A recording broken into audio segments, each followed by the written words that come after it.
Hi everyone, I hope you're well.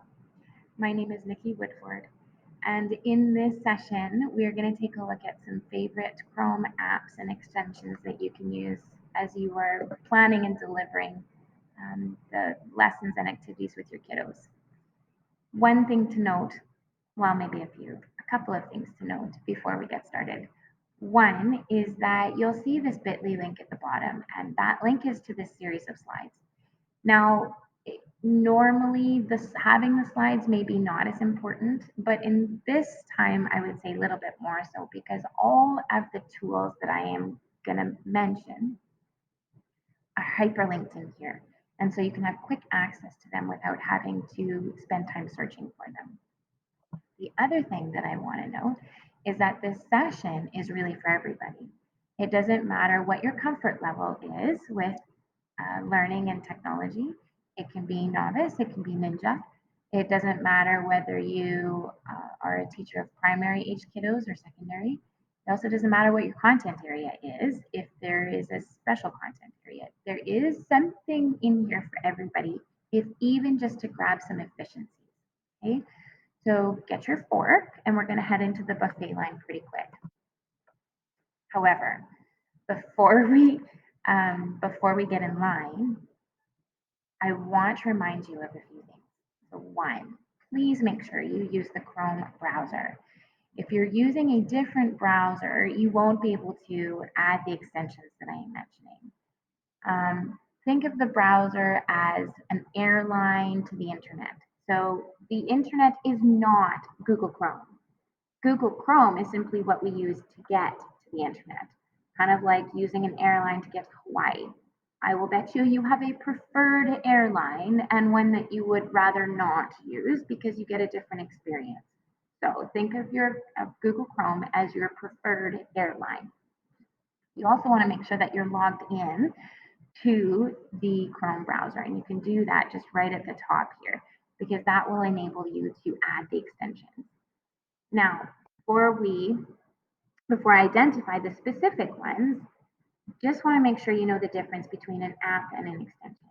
An app, short for application, is essentially a program. Okay.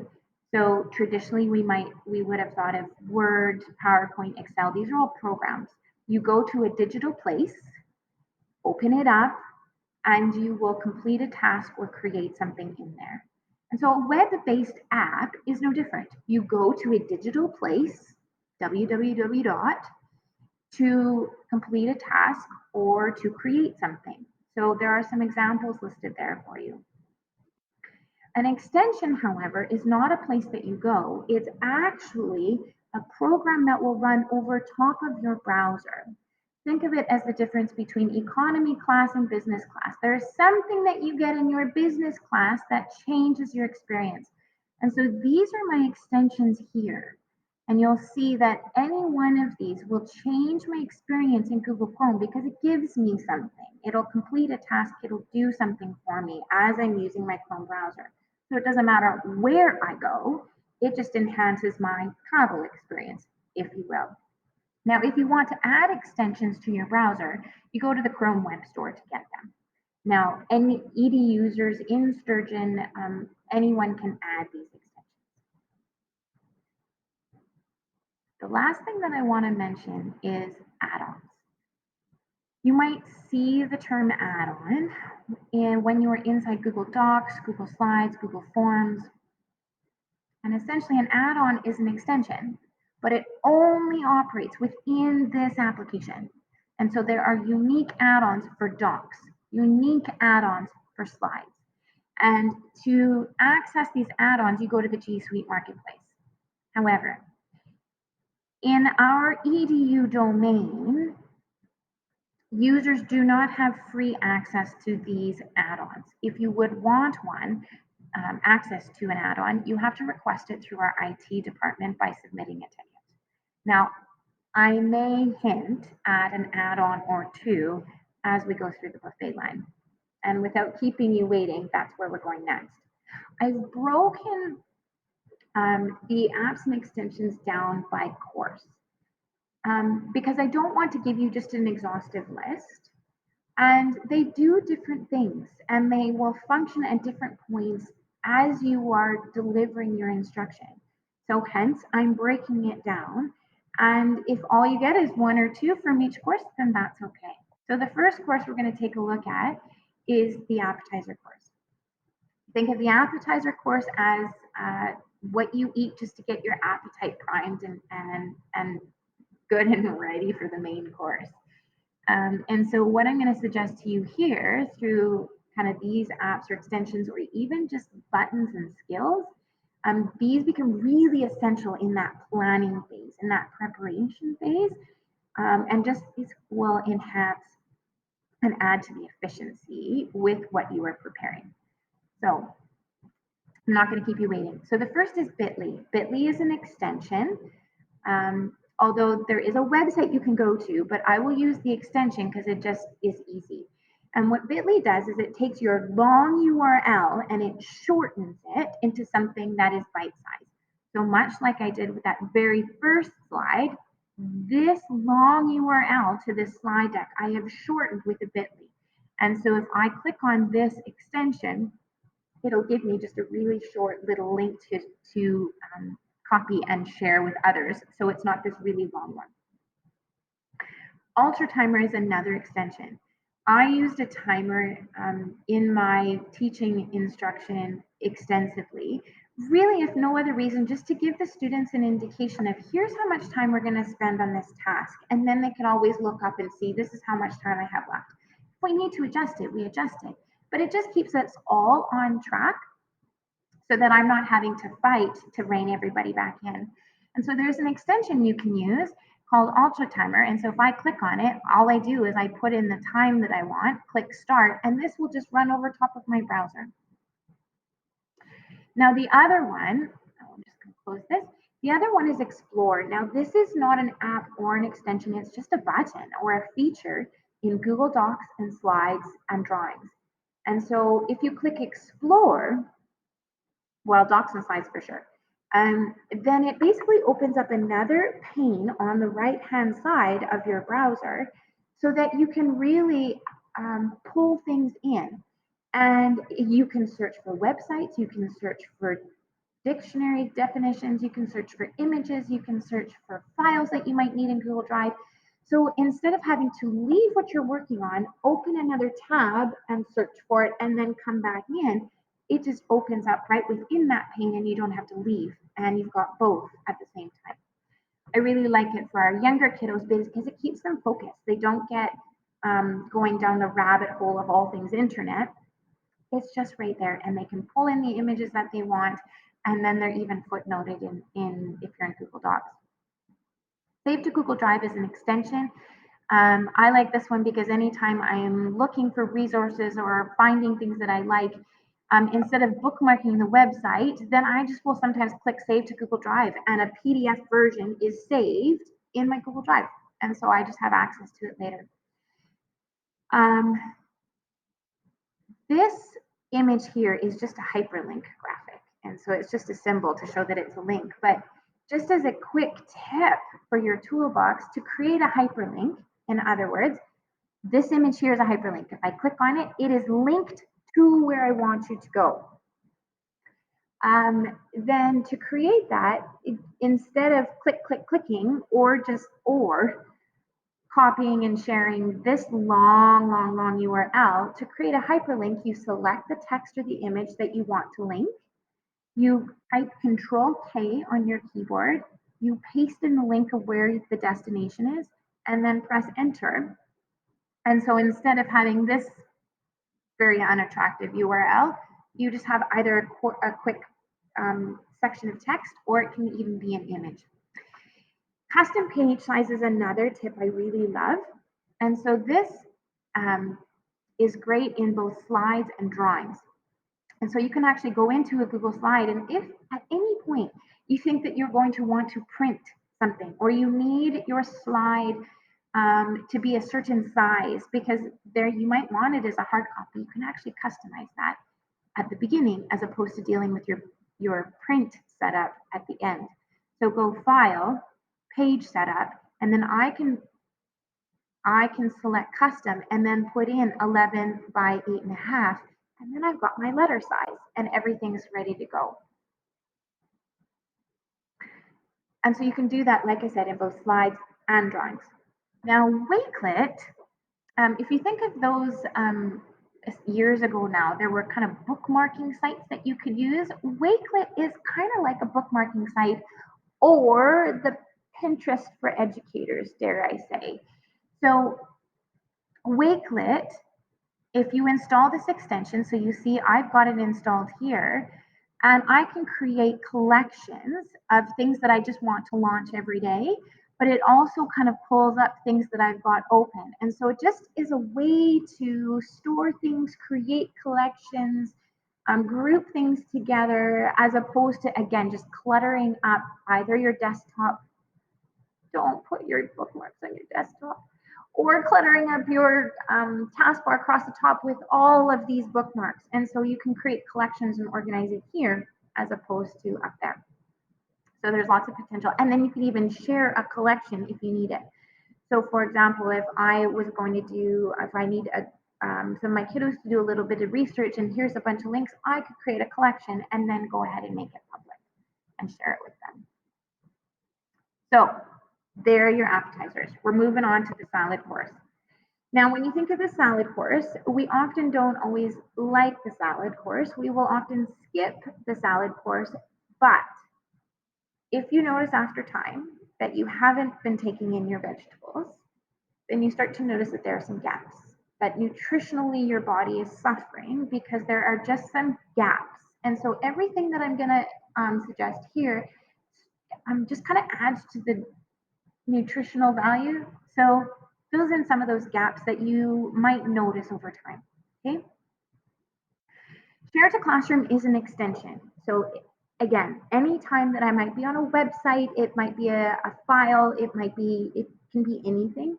It can be a YouTube video. If I click on this Share to Classroom, it will automatically open up my classes in the window, and I can select which class and click a button to share it directly to that class without having to copy, open Classroom, set up an assignment, paste. I can just do it all within here. Google Jamboard is essentially a web-based whiteboard. It is part of the G Suite of applications. And so if I open, and so we can treat it in the same way that we would treat docs and slides. And so anytime you create a new one, it sits in your Google Drive, you can share them, you can invite kids into them, you can even send them kids to them through Google Classroom. But essentially it's just that digital whiteboard space. And so especially if you've got a touch screen, then you can annotate right on here. You can add images, you can put in sticky notes. So it could even be a mind mapping tool, it can be brainstorming. So again, it's just that white space that we might have used in our classroom, but now it's just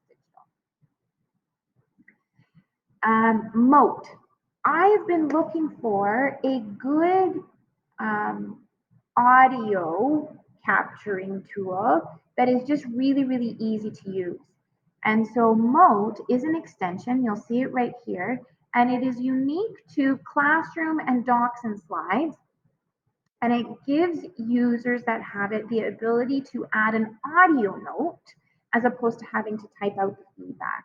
And so I can go into this slide, and if I were to come on, you can do it. There we go. If I were to add a comment, then you'll notice that Mote appears right here. And if I click on that, I can give my verbal feedback as opposed to typing it out. And then any users after the fact will be able to just click on the button and hear that audio feedback. I really like this one. It's a newer extension, but I think it is really useful. Now, if you're trying to create audio and you want to create longer audio files, then Soundtrap is a good application. So Soundtrap is connected to your G Suite. You can use your G Suite account as a credential. And then when you go in, you can just use it to create a podcast. Now, it's certainly used to create musical tracks, But if all you're doing is just creating a podcast or a longer audio file, then this is a really good application for that.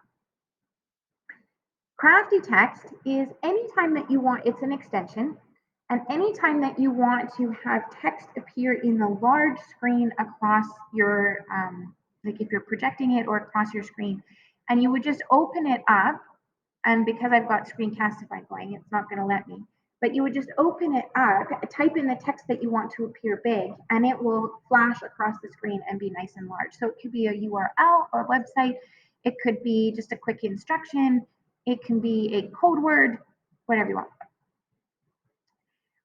The comment bank in Google Classroom is another one of those salad courses that you will want to add. And so the more that you are exchanging work back and forth in Google Classroom, instead of typing out all of the feedback that you might have, and you'll notice it starts to get repetitive as you work from student to student to student, then you can start to create a comment bank in Google Classroom. I'm not going to walk through that here, but if you click on the link, it does take you to the steps on how to do that. Read and Write for Chrome is an extension. We do have the full license in Sturgeon, and you'll see it up here, and it just gives that literacy support for both teachers and students. And so you can use kind of that text to speech, that's a feature, the speech to text feature, and there are a number of other features in there, like creating vocabulary lists, dictionary, there is symbol dictionaries, but certainly the highlighting tool, there's a number of different things in there that are really helpful as a universal support for all kiddos. Thinglink is an application, it's an app that you can go to. And what you can do with Thinklink is you can take an image and you can mark it with points. And so if I log in real quick, you'll see one that I have made in the past. And what it does is I can take an image and I can add analysis to it. I can add it as a, you'll see that it will use my Google credentials. I can add websites that would lend more information to it. You can add sound bites, you can add links to YouTube videos. So really it's just, instead of using text as your launch point, then you can use an image as the launch point. And so it's great because both teachers and students can create these thing links. But I really like it at the secondary level because there's tons of really good potential as we are looking at, so you'll see if I've even used it with film, as you're doing it with like visual analysis and photo analysis, but it could be social studies. You could use it for math as you are taking pictures of real life application scenarios of math and then documenting what you see in there. And so if I open this up, you'll see that there are little points that I have put in here, and they can just be text or other things. So that's Thinglink, and you can share it across Google Classroom as well. Unsplash is a website that you can go to for images. So if you were ever looking for images to use and you're being mindful of copyright, then these are freely usable images that you can search for and then use, which is great. And then we don't have to worry about copyright access. And then lastly, in our salad course, there's Google My Maps. So yes, we are familiar with Google Maps, but did you know that you can actually create your own custom maps? So if you go to mymaps.google.com, then you can actually create your own map. And so I can go in, I can create a new one. I can put points in there and pins. And because of just this inherent use with measurement, so it could be scale, it can be kilometers, it could be hours. You could also potentially use this in a very interesting way for math. You could use it for social studies, and kids could even kind of plot out like journeys. But you'll notice I can add a marker, I can put a marker here, and anytime I add a marker, I can add images, I can add text. I can even use my ruler from point to point. So there's lots of potential with my maps. Okay, that's the salad course. We're moving on to the main. And you will notice that I don't really have a lot of extensions in the main course. These are the meat and potatoes, and so these are largely applications. used to deliver content or to encourage students to create and demonstrate what they know. Now, Google, there are other tutorials that I have done on most of these, and so I am not going to dig into them very deeply, but just know Google Drawings is one of my favorites because it is an application where you can give kids the opportunity to manipulate and interact. So where you may have had tactile manipulatives before, you can create a scenario where they can have digital manipulatives. So this would just be a quick example of one that I've made. But it could be a sorting task, it could be a graphic organizer. So I really like Google Drawings. Screencastify, I am using it right now. Screencastify to create all screencast tutorial videos, content, this instruction delivery. I really like Screencastify and it's easy to use. Now YouTube Studio, we know YouTube, right? But if you are posting your videos to YouTube, then YouTube Studio is extremely valuable because you can not only edit some of your video content in there, kind of like you can in Screencastify, but so you can use it as a video editor, but you can also get the analytics, the data. So you can see how many times it's been viewed. So you got 20 kids in your class, you've seen a video has been viewed only 10 times. Well, no wonder they don't get the concept. You can see the average watch time. My video is 5 minutes long, but you're only watching it for 2 minutes. Clearly, we're not understanding the concept. Okay, so the YouTube Studio and just that back end in there is really helpful just for the data. Scratch. Scratch is a block-based coding site, and I like it because it has so many possibilities. So I see this more primary, elementary, even junior high, but if Scratch is that it's web-based now, whereas it didn't used to be in the past, and I can create a scenario through using coding blocks. And so there's great potential with this one, both for digital storyboarding. The kids can create a digital story through Scratch. There's just inherently built in there are things like angles and time and coordinates, and so there's math potential here. They are practicing coding in Scratch. You're playing with cause and effect. So their Scratch has lots of potential cross-curricular, and so I really like it. Again, both as a delivery, but also for kids to demonstrate what they know. Google Sites, stay tuned. There will be a session coming up on Google Sites, but it is essentially how to create a website. It's Google's version of creating a website. But I like it because it's really hard to make an ugly site. It's user-friendly, easy to use, and because it's Google, it's got quick connection to all of our other Google tools. Google Slides, again, I have another session on Google Slides, but I love it because we can think about it in different ways. So it's not just about presentations anymore. This can be about lesson delivery. We can create like the sequence for kids. It doesn't have to be about like the kids create presentations and deal with transitions. God bless them. But there is tons of potential to use slides in very interactive, collaborative, manipulative, engaging ways, simply just as they are. And then lastly is Flipgrid. If Google Docs is to written text, then Flipgrid is to video. And so I love giving students the opportunity to demonstrate what they know in alternative ways. So talk to me, create a video for me. And so Flipgrid is that alternative. Again, I've done another video or session on Flipgrid. Feel free to watch that one. That's your meat and potatoes. The last course is dessert. And in our dessert, we don't need dessert, but it is the nice cherry on top. And so it does finish everything off really nicely. And so again, what I share with you here is not the meat and potatoes. It is not the be all and end all by which you build your meal or build your lesson, but they are some nice additions to finish it off. So here are a few things. Easy Bib is an extension. So for our secondary kiddos, junior high and high school, this will help kids and teachers create those bibliographies, those works cited. And so it's just kind of that quick and easy way to do it. then the extension will do it for you, including websites.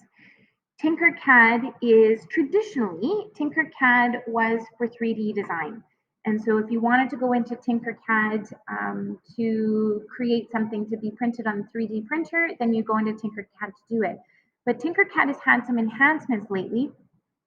And not only can you now create circuits, so grade 6 science with circuitry, and you can do this with junior high as well. And electricity, you can build digital circuits here. But now there's also code blocks. And so you can do some block-based coding in Tinkercad that you can do before. But even 3D design, so think math. Anytime you're dealing with shape and space, geometry, you're dealing with volume. So you can go into Tinkercad and kids can design, and you can use this as a space to explore some different activities. Microsoft's Make Code, this is also an application, it's a place that you go, is for coding. But what I'm really liking about it is that they are adding more and more compatibility to existing hardware. So you can use Make Code with Microbit, but you can now also start to use Make Code with Makey Makeys, with not Dash, but the Q. And so there's just some really good possibilities coming out of Microbit, or pardon me, out of Make Code for coding, which is great. Some people have asked me, well, can you do green screening with Google Meet? And yes, you can. Here's the extension. So visual effects for Google Meet. Bitmoji is another extension. You will see it here, and clearly you've seen it on pretty much every single slide. So Bitmoji is an extension where you can create your own avatar, make it look like you, give it a wardrobe, and off you go. But here's why I love it. Particularly in this season where you can't give those kids just that fun feedback, whether it's stickers or stars or high fives or whatever, then sometimes just again, as you're going through the work that your students have submitted, give them a Bitmoji thumbs up. And so you can give them some of that really good feedback that you may have given them in person using a Bitmoji, and it's just super easy. So I will just open up my Bitmoji window and I can search for something that I want. I might type a thumbs up and I click and drag it down to where I want it, even to a comment in a Google Slide or Google Doc. So it's super easy to use. Flippity is an application. It's a website that you will go to. And I know lots of educators love it. I won't say it's the go-to, but I will say for even little things like creating flashcards or name picker, just having that dial and spin, then there are some really good things here for Flippity. Wayback Machine is an extension. So have you ever had, have you ever had, there's a website that you have used in the past, and you're coming back around to teach that particular area of content again, you go to the website and it's gone. It's been removed somehow. Wayback Machine is an extension, and if you install it, what it will do is it will actually pull up the latest version of that website, so you can still access the content on there. So even though it's removed, you can still get the version before it was removed. Form Limiter, this is an add-on, like I was suggesting at the beginning, and Form Limiter is an add-on for Google Forms, where if you want the form to stop, like to eliminate access or to close at a certain time, then you can use Form Limiter to close it off at a certain period of time, so responses will no longer be accepted. Now these three, Kahoot, Quizzes, and GimKit, these are all assessment apps. And so kind of gamified assessment. And so you can create an assessment in there in each of them, and then kids essentially complete the assessment, and it is a game, and they either get points or dollars or earn different things. No, each of them is a little bit unique, but ultimately it's that gamified assessment application that you can use with your kiddos. Okay, there is our courses at the buffet. I'm sure you are full. Now, certainly when I've done the live webinar, different people have suggested other ones, and I could certainly throw more at you, but these are some of my favorites. And if there are ever any other ones that you just want to add and say, oh yeah, these are good ones, then you know what? Pop it in the comment box below, and then you can certainly share your feedback with other colleagues, and they can see that too. I never want to leave you hanging with just, okay, but where else could I go? So I'm also always want to remind you of a couple other places. So one, remember our friends in Black Gold, they put out some amazing and wonderful templates that other educators can use. So feel free to go here, open up a Google template, click file, make a copy, and then you've got your own version of it that you can edit and share. Same with Edmonton Catholic. Our MTech friends also do such a great job of creating templates that teachers can use. And so you can go and do the same and find some and save them to your Google Drive and or file, make a copy, and you get your own version. The Chromebook App Hub does have a list. It's got this running list of applications that are great for Chromebooks and great for teachers and students. Some of the apps that I've shared with you are listed on that App Hub. Not all of them, because I find actually the list just gets quite long and then it gets repetitive. But so you can go there if you want some more inspiration. And then, as always, all the video tutorials and just kind of the seasons of learning together are posted on our YouTube channel. Now, if you have any questions along the way, you want support with any one of these, or you want have questions, or you even just want to do some co-planning, feel free to let me know. I'm always available. And in the meantime, you're doing such great work. Keep it up. And thank you for just continuing to learn together in this season.